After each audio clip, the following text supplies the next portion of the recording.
Hai, selamat datang di channel Kacamata Ari, ruang inspirasi dari para praktisi. Di ruang ini kita akan belajar, kita akan melihat praktek-praktek ekowisata dan juga pariwisata berkelanjutan. Stay tune, jangan lupa subscribe, comment, and like.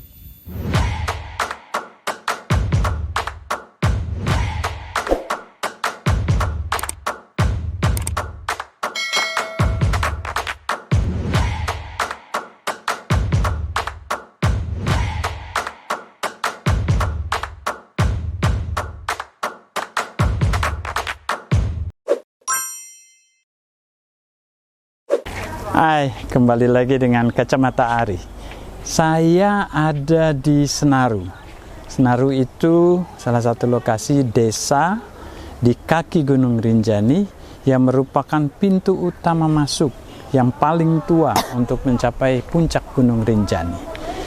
Dan yang kedua, itu ada Sembalun yang lebih dekat untuk mencapai puncak, tapi Senaru jauh lebih tenar lebih dahulu.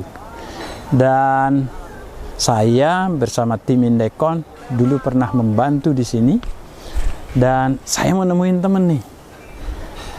Pokoknya keren banget karena beliau sangat inspiratif.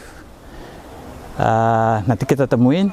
Saya selalu bilang ini adalah champion, keren banget. Nanti kita lihat ceritanya, kita dengar ceritanya, dan yuk bareng saya yuk. Dia udah nungguin saya nih di lokasi.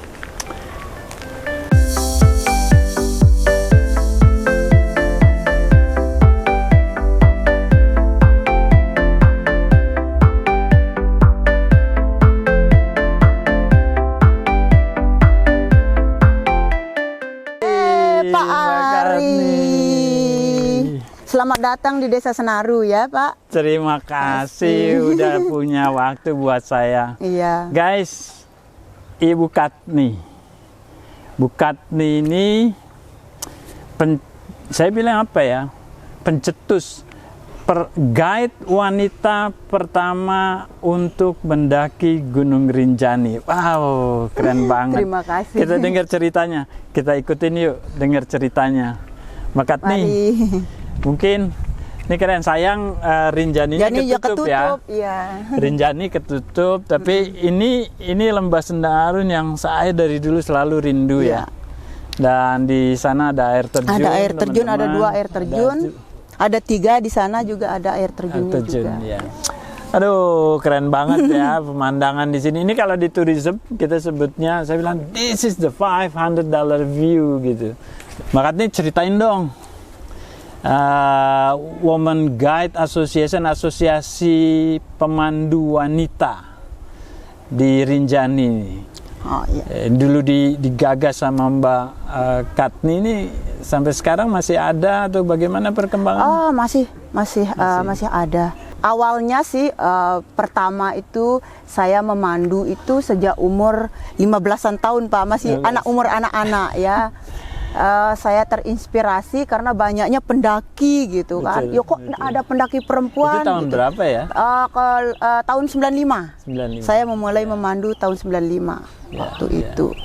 Nah, pada tahun 2000 ada proyek dari New Zealand yang pemberdayaan lah gitu untuk masyarakat di sini. Nah, jadi dari situlah terbentuknya organisasi Women Guide itu gitu. Dari program yang ada New Zealand Indekon saat itu ya. Ya, betul, dari Indekon juga ada kelompok porter, ada kelompok guide, ada kelompok trekking organize, dan ada kelompok dulu pembuatan kerajinan dan juga Women Guide.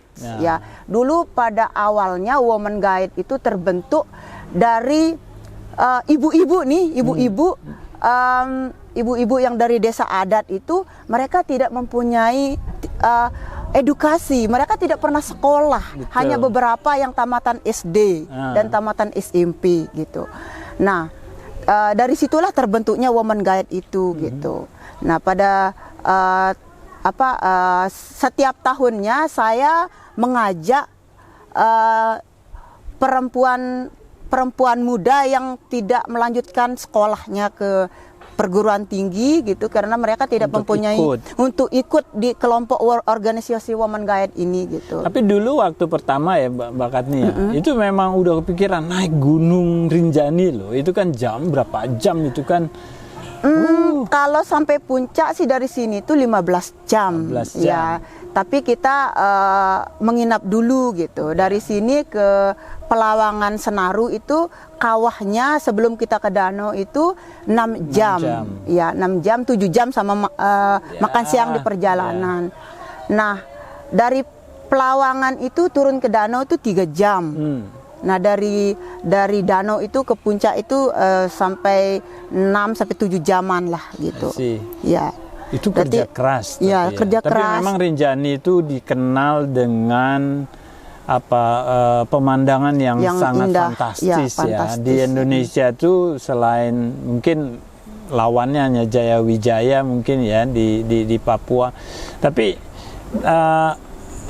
kendala tantangannya apa waktu itu Mbak Katni? Ya dulu kan kalau Jaya Wijaya sih karena saya belum pernah ke sana ya Pak ya. Tapi menurut tamu-tamu itu karena completely di sini itu karena ada puncaknya, kawah Danau Segara Anak, ada juga gunung yang masih aktif, terus ada air panas, ada gua-gua, beberapa gua di situ selama gitu. Selama perjalanan pemandangannya menakjubkan gitu. Jadi itulah tariknya itu, dan juga ada tempat-tempat spot-spot yang yang menantang di sini gitu. Itulah yang tertarikan. Saya kebayang itu kan kalau mendaki sekian hari pulang lagi. Dulu pernah nggak satu saat tamunya banyak, pulang hanya 1 hari 2 hari naik lagi gitu tuh? Ya pernah. Saya punya dulu karena kan guide pendakinya dulu hanya saya gitu kan. Nah, sedangkan permintaan tamu ini banyak gitu kan, mau woman guide gitu. Nah, jadi mau ndak mau saya harus gitu loh, karena harus bekerja profesional gitu. Begitu turun naik lagi. Gimana? Kenapa? Tanggapan tamu. Jadi begitu dapat guide saya perempuan gitu tuh. Ya, dia bilang, oh ini spesial sekali, ini spesial sekali. Justru ini nilai tambah nilai tambah ya, karena mereka bilang, oh ketika saya ke gunung dengan guide perempuan, saya merasa nyaman dan saya juga mendapatkan informasinya itu lebih. Khususnya kepada tamu-tamu yang wanita ya? Enggak juga. Ya. Jadi yang laki juga. Yang laki juga ya. Tapi lebih. Kebanyakan banyak yang perempuan sih, wanita ya. Dan kadang-kadang juga sama keluarga juga gitu. Kebayang ya, saya Mbak Katni ya, saya kebayang naik turun lagi, tamu banyak naik turun. Suami marah nggak sih? Wah pernah sih, sampai berantem. Maaf sih ya, kakak buka juga. Tapi saya memberikan pemahaman kepada suami. Karena kita ini harus saling mensupport satu sama lain gitu. Nanti ya yang jelas suami kita tidak melangkahi gitu. Karena kita tahu kodrat kita itu perempuan, kita harus pandai-pandai membagi waktu gitu, dan juga memberikan pemahaman. Misalnya saya nginap di gunung, saya punya tenda sendiri. Saya tamu itu sangat menghargai dan menghormati kita juga gitu. Karena ini tidak banyak perempuan yang bisa melakukan ini gitu. Nah, jadi saya dulu kepingin sekolah tinggi gitu, tapi karena ekonomi tidak mendukung, ya saya berinisiatif menjadi guide gitu untuk membantu diri saya sendiri, keluarga dan orang-orang di tempat saya ini gitu. Dan juga dia lama kelamaan dia juga melihat karena ini adalah positif, ini bisa membantu keluarga. Ya akhirnya pelan-pelan finansial ya bisa membantu. Tadi Mbak Katni itu juga Woman Guide waktu itu yang dibangun itu juga yang kemudian pertama membangun teman-teman Woman Guide di suku Sasak di desa adat Senaru, di kampung adat Senaru. Betul tuh ya? Betul. Ya, yang saya katakan tadi itu ada yang tidak sekolah sama sekali, tapi modal percaya diri ya, memberanikan diri dan percaya diri itu aja. Walaupun bahasa Inggris tidak ya sebagus orang-orang yang apa namanya, orang yang pernah sekolah gitu, tetapi kami ini kayak otodidak gitu ya, praktis gitu. Iya, ngomong bahasa Inggris tuh tadi. Itu bahasa Inggris awal-awalnya gimana? Itu pasti bahasa Inggrisnya awal-awalnya sih hanya membuat apa namanya, baca buku. Kita punya buku panduan nih. Nah, kita baca terus kita relin gitu langsung baca lagi, tapi tamunya senang gitu karena wah, ini benar-benar mereka ini ada kemauan loh menjadi originalnya ya, dari lokal memang nggak mau tapi belajar langsung buku dibawa, gitu, ngobrol gitu ya. Wah, keren. Inspiratif banget. Teman-teman muda, saya percaya bahwa bakat ini keren banget. Saya ngebayangin ya, jadi saya terbang bayangan saya untuk naik Gunung Rinjani yang berjam-jam, dan tentunya memang terbayar dengan pemandangan indah, tapi itu menjadi sebuah pekerjaan. Sekarang dulu berapa orang yang terlibat dan sekarang berapa orang yang terlibat? Kalau dulu memulainya organisasi itu sekitar 10-12an orang lah ya. Nah, sekarang ini sekitar, kalau kita hitung dari dulu tuh ratusan orang, tapi yang aktif dan yang bisa menghandle tamu itu sekitar 70 orang. Wow. Yang bisa berbahasa Inggris itu sekitar 75 orang gitu. Itu termasuk yang training juga itu. Ya karena mereka sudah tidak sekolah lagi, tidak melanjutkan pendidikan ke perkuliahan. Dan mereka sebagian ibu rumah tangga. Iya. Dari umur 18 sampai 45 sampai 50 tahun. Ada. Jadi sekarang membernya 70 orang, dan itu di Senaru saja atau ada desa lain yang dibina? Ya, tidak dari desa Senaru aja. Saya melibatkan dari desa-desa lain. Bahkan sudah keluar dari Senaru. Ya, dari Sembalun, ada dari Bayan, dari Karangbajo, dari Akar-Akar juga ada dulu, tapi sekarang udah pindah. Terus ada dari desa Anyar juga ada. Ya. Maka nih kalau lagi ngomong pengalaman ya, yang paling berkesan pengalaman Mbak Katni memandu itu apa? Paling terkesan, ya dulu waktu itu saya pernah menghandle tamu grup. Kita dulu kan boleh ini ke bisa ke Gunung Baru ya, yang volcano itu dulu. Tamu saya ini ternyata mereka perenang. Saya udah manjat-manjat tebing, terus mereka ngajak saya renang. Saya kan tidak ahli renang, dari Gunung Baru itu ke tepi danau. Saya nggak bilang saya tidak berani kalau ini gitu, karena ini bukan tempat saya. Lebih baik saya disuruh panjat tebing itu ketimbang saya disuruh renang gitu. Terus mereka gendong saya, ini saya teriak-teriak. Kan kalau kita dari tepi danau sampai ke ini ke kawah Gunung Baru itu sekitar 4 jaman lah ya. Tapi mereka renang itu 1,5 jam dari kawah itu lebih cepat. Ya. Tapi dinginnya luar biasa, Pak. Itu di ketinggian 2000 ya. 2100 ya. 2000 ketinggian danau. Itu saya ngebayangin ngegigil banget ya. Jadi wow, itu kebayang.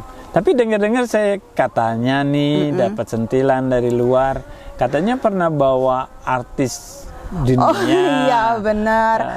Saya boleh dong, udah kalau udah lama boleh kali dikeluarin, karena kan biasanya artis itu nggak mau kan dikeluarin misalnya informasi. Tapi dulu saya pernah diminta untuk membuat film dokumenter tentang pernikahan artis ini sebelum mereka menikah dengan suku Sasak itu. Mereka tidak diizinkan untuk menikah karena ada tantangan di sana itu harus potong gigi, harus presiden, harus menang lagi gitu. Pokoknya extreme engagement namanya ya itu. Mereka keliling dunia membuat pembuatan film dengan tantangan itu. Jadi saya diminta untuk mendampingi mereka gitu.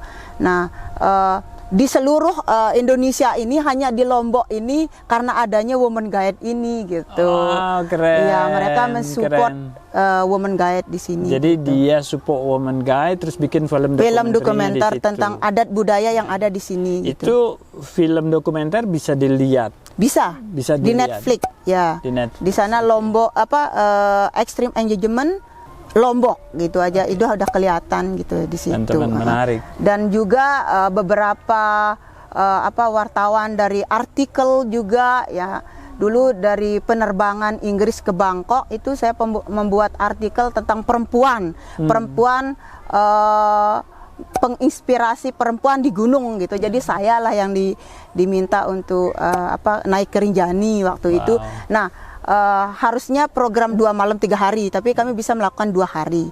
Jadi kami turun naik di situ. Wow. Nah, yang kedua itu sangat famous sekali waktu pembuatan artikel di Australia juga, Western ya, itu travel di Australia itu juga tahun 2017 itu. Jadi jurnalis itu kalau udah bikin featuresnya Mbak Katni, biasanya tamu nambah banyak. Ya, tambah alhamdulillah jelas, ya. Semakin banyak tamu ke Women Guide. Ke Women Guide, that's good, a Ya. blessing. Tapi saya masih ada penasaran loh satu. Gimana ngajak orang-orang ibu-ibu itu mau bergabung ya? Tantangannya apa ya? Wah, tantangannya keluarga biasanya. Keluarga. Kadang-kadang mereka bilang, wah ini tidak seharusnya perempuan itu kerja di luar gitu. Harusnya laki-laki aja, suami aja yang kerja gitu.